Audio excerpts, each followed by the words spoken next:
qué ocurre, Brenda? No quieren renunciar a sus privilegios. Hemos puesto sobre el debate en el Consejo General del Instituto Nacional Electoral, hemos señalado con nombre y apellido a Lorenzo Córdoba y a Ciro Murayama, que se resisten a renunciar a sus privilegios. No han querido atender la Ley Federal de Austeridad Republicana, no han querido atender la reforma al 127 constitucional, que establece que nadie puede ganar más que el presidente de la República, y a través de amparos, pues desde luego no han querido bajarse sus sueldos.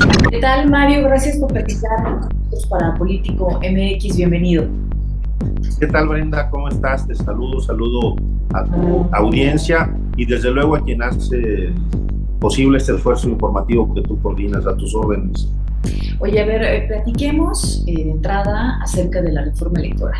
Ayer fueron los foros organizados por la Alianza Va por México y el consejero presidente, Lorenzo Córdoba, hizo algunas declaraciones acerca de esto, ¿no? Dicen, no está nuestro país en un momento para tener una reforma electoral, pido que si se hace esto sea con la cabeza y no desde el estómago. Tu punto de vista y la postura, por supuesto, desde tu partido. Bueno, efectivamente, Brenda, como bien apuntas, en meses pasados, el presidente de la República, el licenciado Andrés Manuel López Obrador, envió a la Cámara de Diputados una iniciativa de reforma político-electoral. Y a mí me gustaría plantearte y contextualizar esta iniciativa de reforma político-electoral en dos apartados. Uno, que tiene que ver con el fortalecimiento de la democracia participativa en nuestro país, y el otro que tiene que ver con un principio del presidente de la República, que es la austeridad republicana. ¿Qué plantea, Brenda, el presidente de la República en esta iniciativa de reforma electoral? Reducir de 500 a 300 diputados y hacer lo propio también en la Cámara de Senadores y pasar de 128 senadores a 96. Y quiero compartir con tu audiencia un dato. India, que tiene alrededor de 1.550 millones de habitantes, es decir, es poblacionalmente 11 veces más grande que nuestro país, que México, tiene un parlamento de alrededor de 550 diputados. Y otro ejemplo también es nuestro vecino del norte, con una población de casi 3 veces mayor a la nuestra. Estados Unidos tiene una población de 335 millones de habitantes aproximadamente y tiene un parlamento de 435 representantes. Nosotros, con un país de alrededor de 126 millones de mexicanos, pues tenemos una Cámara de Diputados con 500 integrantes. Eso es lo que plantea el presidente de la República, además de ciudadanizar el órgano electoral, el Instituto Nacional Electoral. Y quiero, antes de dar puntual respuesta a tu pregunta respecto de las declaraciones, desde mi punto de vista, irresponsables del presidente del Instituto Nacional Electoral, Lorenzo Córdoba Vianello, decirte que evidentemente el presidente responde a los intereses de quienes lo promovieron y lo pusieron al frente del Instituto Nacional Electoral. No es la primera vez que Lorenzo Córdoba Vianello asiste a reuniones plenarias convocadas por el Partido Acción Nacional, y desde luego que no es ninguna nota que haya asistido, al margen del acuerdo que se firmó en la Junta de Coordinación Política, donde todos los partidos políticos representados en la Cámara de Diputados del Congreso de la Unión tienen, a través de sus coordinadores parlamentarios, un asiento en la Junta de Coordinación Política, y el pasado 21 de julio, Brenda, la Junta de Coordinación Política firmó el acuerdo de Parlamento Abierto para que se abriera a debate nacional esta iniciativa del presidente de la República, y finalmente, al margen de este acuerdo de Parlamento Abierto, pues el bloque opositor de Va por México, encabezado por el PAN, por el PRD y por el PRI, al margen de este acuerdo institucional, pues invitan a Lorenzo Córdoba a que platique desde su perspectiva esta reforma electoral, que desde luego les es incómoda, porque Lorenzo Córdoba y la mayoría de los consejeros que hoy integran el Pleno del Consejo General del Instituto Nacional Electoral son producto de los acuerdos políticos y de las componendas. Eso, pues, desde luego que la opinión pública ha dado cuenta de ello. Pero quiero regresarme al planteamiento inicial de la iniciativa del presidente de la República. Y bueno, lo que plantea el presidente con el Instituto Nacional Electoral es transitar de INE al Instituto Nacional de Elecciones y Consultas, es decir, ciudadanizar este órgano electoral, que los consejeros sean realmente perfiles ciudadanos, que actúen como árbitros electorales y no tomen partido como lo ha hecho este Consejo, con sus excepciones dentro del Consejo General del Instituto Nacional Electoral, que sea un instituto realmente autónomo y desde luego menos caro. ¿Qué ocurre, Brenda? No quieren renunciar a sus privilegios. Hemos puesto sobre el debate en el Consejo General del Instituto Nacional Electoral, hemos señalado con nombre y apellido a Lorenzo Córdoba y a Ciro Murayama, que se resisten a renunciar a sus privilegios. No han querido atender la Ley Federal de Austeridad republicana, no han querido atender la reforma al 127 constitucional,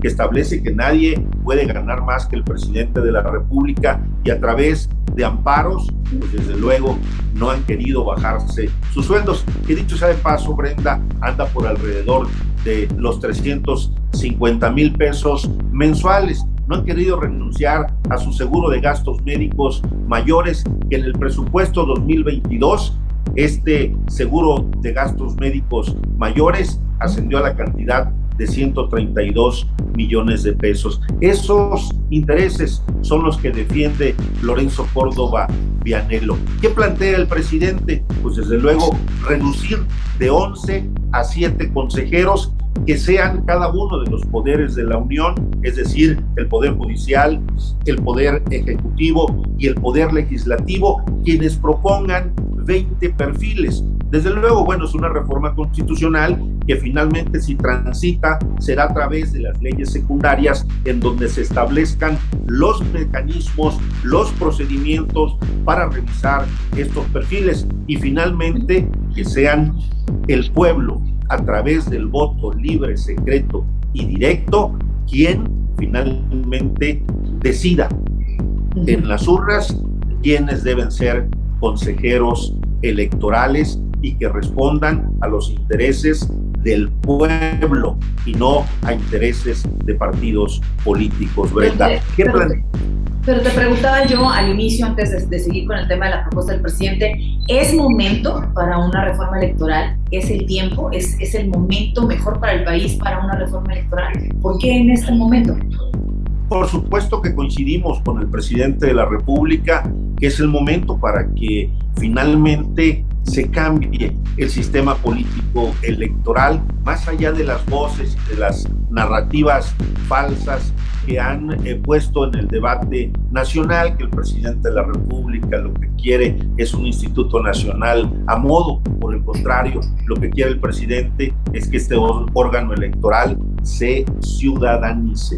¿Qué otro planteamiento hace el presidente, Brenda? Pues desde luego desaparecer también los órganos públicos electorales locales, es decir, los institutos locales electorales de cada entidad federativa, que finalmente a partir de la reforma de 2014 que dio vida al Instituto Nacional Electoral y que fue un acuerdo de quienes hoy se resisten a cambiar, es decir, nace el Instituto Nacional Electoral y desde luego toda la organización de la elección, absolutamente toda, pues desde luego pasa, es facultad del Instituto Nacional Electoral, y en nuestra opinión los OPLES, estos organismos públicos locales electorales, quedaron como simples oficialía de partes, Brenda. También plantea el presidente reducir el número de diputados en los congresos de los estados. Y quiero también citar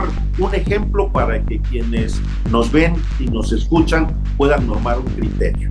Te la pongo muy sencilla, Brenda. Chihuahua, con alrededor de 3.4 millones de habitantes, tiene un congreso de 33 integrantes, 33 diputados locales.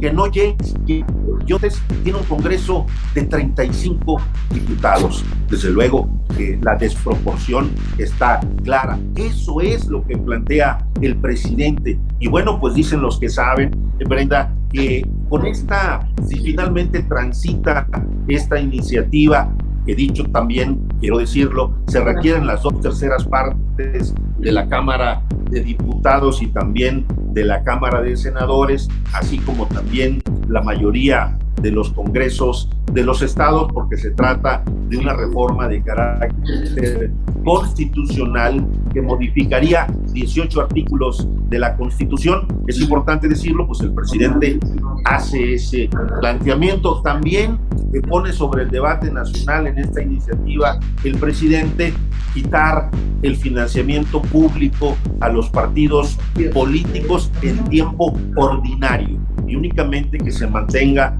el financiamiento en tiempo de precampaña y de campaña. Esto no quiere decir que los propios militantes y simpatizantes no puedan aportar recursos a sus institutos políticos para llevar a cabo sus actividades ordinarias. Dicen los que saben, Brenda, que si finalmente esta iniciativa que ha puesto en el debate nacional el licenciado Andrés Manuel López Obrador prospera, pues estaríamos ahorrándonos alrededor de 25 a 30 mil millones de pesos. Mario, a ver, hablamos de los costos del INE. ¿Cuánto nos cuesta a los mexicanos el tema del INE?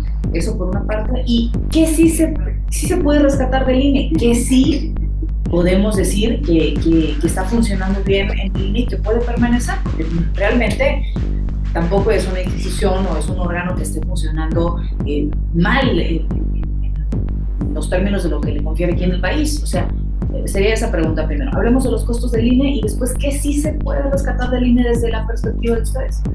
Bueno, mira, comentarte, Brenda, que sostenemos que la democracia en este país es muy cara. En comparación, no quiero entrar a analizar los costos de las democracias tanto en Brasil como en Colombia y en otros países. Decirte que finalmente los medios de comunicación dieron cuenta, Brenda, de que ya anunció el presidente del Instituto Nacional Electoral que envió el proyecto de presupuesto del Instituto Nacional Electoral para el próximo año. Estamos hablando de alrededor de 20 mil millones de pesos.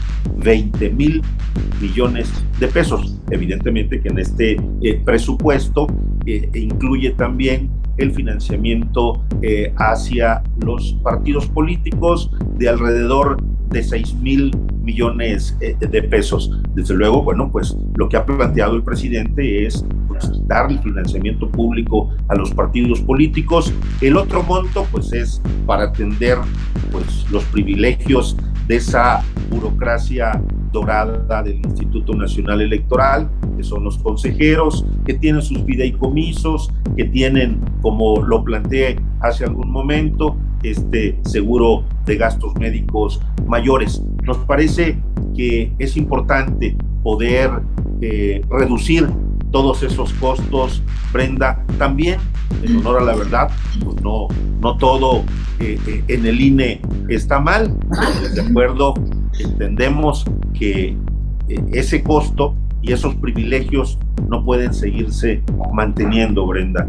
No puede, como dice el presidente de la República, pues haber un pueblo pobre con instituciones y funcionarios ganando sueldos millonarios. ¿Perdón? ¿Qué sí podría permanecer? ¿Qué sí funciona del INE? Bueno, lo que plantea el presidente es reducir el número de consejeros, ciudadanizarlo, que no respondan a intereses de partido. Te lo respondo así, de manera directa, que no respondan a intereses políticos. Actualmente, los consejeros se eligen a través de la Cámara de Diputados, del Pleno de la Cámara de Diputados, y finalmente, pues, son resultado de componendas y de acuerdos políticos. Eso es lo que el presidente, y acompañamos esa iniciativa, no puede seguir, Brenda. Finalmente, lo que plantea el presidente es que sea el pueblo de México, a través de todo un mecanismo que ya he venido planteándote, pues desde luego se escojan los perfiles y respondan a los intereses de la democracia en este país. Y ejemplos de lo que este Instituto Nacional Electoral se ha opuesto a nuestro movimiento y a la democracia, pues tenemos muchos, Brenda. Ahora, esto no le ha gustado nada a Lorenzo Córdoba, ¿no? Ha tenido una actitud, desde mi punto de vista, un poco a la defensiva con ustedes. Veíamos incluso lo que pasaba días pasados con Eurípides en una reunión que sostuvo de manera virtual y hacían referencia, ¿no?, a su juventud, etcétera. Entonces, usaba por ahí este término incluso, ¿no? ¿Tú cómo ves la actitud de Lorenzo Córdoba hacia ustedes a raíz de esta iniciativa? Bueno, yo más que señalar cuestiones de tipo personal, te diría que cuando finalmente se aprobó la Ley Federal de Revocación de Mandato, te voy a dar un ejemplo. Se aprobó la Ley Federal de Revocación de Mandato. El espíritu del legislador le daba al ciudadano la posibilidad de que decidiera usar formatos físicos o una aplicación tecnológica para manifestar su voluntad si el ciudadano quería que se llevara a cabo este ejercicio de democracia participativa. ¿Y qué hizo Lorenzo Córdoba y Ciro Murayama? Y finalmente fue aprobado en el Pleno del Consejo General del INE a título de manera arbitraria, al margen de lo que la ley establecía. Aprobaron un acuerdo en el seno del Consejo General del INE en donde únicamente se iban a usar formatos físicos de acuerdo al criterio de ellos en 204 municipios de este país, que eran los municipios que, de acuerdo al Consejo Nacional de Población, se encontraban en muy alta marginación, y en el resto del país se utilizaría la aplicación tecnológica. Pues desde luego, Brenda, que eso inhibía la participación ciudadana. Nosotros, cuando llegamos como representantes de Morena al Instituto Nacional Electoral, pues desde luego pusimos sobre la mesa que estaban actuando al margen del espíritu del legislador, y finalmente no nos hicieron caso, porque desde nuestra perspectiva, desde nuestro criterio, desde nuestro punto de vista como abogado, eso inhibía la participación ciudadana. Acudimos al Tribunal Electoral del Poder Judicial de la Federación y finalmente pues les corrigieron la plana. Es decir, desde el primer momento estuvieron poniendo sobre la mesa pretextos para no llevar a cabo el ejercicio de revocación de mandato, que finalmente se llevó a cabo con las limitantes presupuestales, porque no quisieron hacer un análisis exhaustivo del presupuesto ni quisieron ajustarse el cinturón. Y efectivamente, pues han estado de manera permanente y sistemática en contra de nuestro movimiento, como bien lo señalas tú. Ahora, ¿qué tanto están dispuestos a encontrar puntos de acuerdo con estos foros que han organizado por parte de Va por México? Es decir, ¿pueden sentarse a la mesa con los partidos y decir, bueno, vamos a encontrar una media para los dos? A ver, Brenda, al igual que ocurrió con la iniciativa de reforma eléctrica, esta iniciativa que el propio presidente también envió a la Cámara de Diputados, esta iniciativa de reforma electoral tampoco es una camisa de fuerza. Aquí el punto es que el bloque opositor, pues desde luego, ya se declaró en moratoria legislativa, en moratoria constitucional. ¿Qué pasó en la reforma eléctrica? También se aprobó el acuerdo de Parlamento abierto, en el caso de Morena, al igual que ahora, por mandato de nuestra coordinación parlamentaria, pues estamos llevando a cabo asambleas informativas para decirle al pueblo los alcances y las bondades de esta iniciativa que ha puesto nuestro presidente de la República en el debate nacional, porque finalmente, Brenda, nos debemos al pueblo. Pero contestando tu pregunta, ¿qué pasó con la reforma eléctrica? Bueno, pues no fue una camisa de fuerza, como no lo es esta iniciativa de reforma electoral. ¿Y qué ocurrió con la reforma eléctrica? A pesar de que se atendieron los 12 puntos propuestos por el bloque opositor y se integró a la iniciativa que envió el presidente de la República, finalmente el día de la sesión pues votaron en contra el bloque opositor, PAN, PRD, PRI. Tampoco es una camisa de fuerza la iniciativa de reforma electoral de nuestro presidente, el licenciado Andrés Manuel López Obrador. Pero mira lo que ocurrió: al margen del acuerdo de la Junta de Coordinación Política para atender este tema en Parlamento abierto, pues ellos se fueron por la libre e invitaron a su propio Parlamento abierto el bloque opositor de Va por México. Desde luego que en Morena estamos abiertos al debate, a la propuesta que finalmente puedan plantear el bloque opositor, y yo creo que, y espero que haya altura de miras, que haya sensatez, pero sobre todo, Brenda, que haya sensibilidad política y social. Este país ya no aguanta más. ¿Cuál sería el llamado para los partidos políticos de oposición en este caso? ¿Por qué no quieren, de alguna manera, por qué rechazan casi por completo muchos puntos de esta propuesta del presidente? ¿Y cuál sería el llamado de ellos?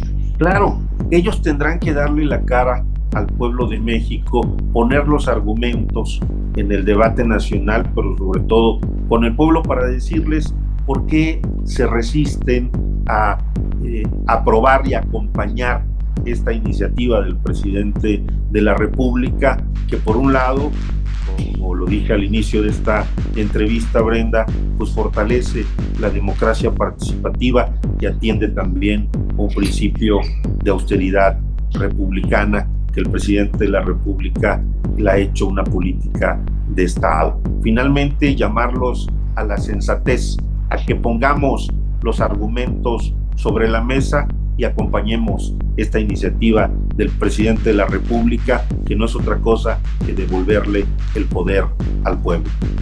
Oye, eso en términos de temas de reforma electoral. Ahora, hablando de tu perfil político por separado, ¿eres el gallo? Ya dinos la verdad, ¿eres el gallo o no de Adán Augusto? ¿Eres el ungido de Adán Augusto para la gubernatura allá en Tabasco? No, de ninguna manera, Brenda. El secretario de Gobernación, pues bueno, me distingue con su amistad. Fui, cuando él asumió la gubernatura del estado, me invitó a ser el secretario de Bienestar, Sustentabilidad y Cambio Climático del gobierno de Tabasco. Es una gente a quien admiro, a quien aprecio y a quien respeto mucho, pero desde luego que no soy. Bueno, yo he manifestado mi voluntad, mi interés, una aspiración legítima de, llegados los tiempos, pues poder participar en el proceso para la selección de candidato al gobierno del estado de Tabasco, pero será en su momento respetando los tiempos electorales y desde luego los propios tiempos de mi partido, Brenda. Y desde tu perspectiva, Adán Augusto sería el candidato ideal para Morena para contender a la presidencia. Bueno, yo te diría que nada me daría más gusto como tabasqueño que otro tabasqueño encabezara los esfuerzos de la Cuarta Transformación del presidente de la República, el licenciado Andrés Manuel López Obrador. Pero eso ya será los tiempos que indique el partido, y bueno, pues eso le corresponderá a mi amigo el licenciado Adán Augusto López Hernández decidir si participará o no en ese proceso. Bien, ¿tiene el perfil ideal desde tu perspectiva? Sin ninguna duda. Tiene el perfil, tiene la experiencia, tiene la capacidad, tiene la altura de miras, y bueno, pues el tiempo dirá, Brenda. Muy bien, pues te agradezco muchísimo este tiempo, Mario, de plática con nosotros, y si nos permites vamos a seguir, por supuesto, en contacto para tocar este y otros temas. Todavía hay un largo trecho por recorrer en el tema de los foros y también del Parlamento abierto respecto a la reforma electoral, ¿verdad? ¿Cuándo terminan estos foros? Nosotros concluimos los foros el 29 de agosto, incluso hay foros también en la primera semana de septiembre, digamos, que concluirá. Pues el agradecido soy yo, Brenda, por este espacio, por esta invitación, por esta oportunidad, y me reitero a tus órdenes para hablar de este y de otros temas propios de los encargos que tengo. Gracias, Mario. Un abrazo, saludos.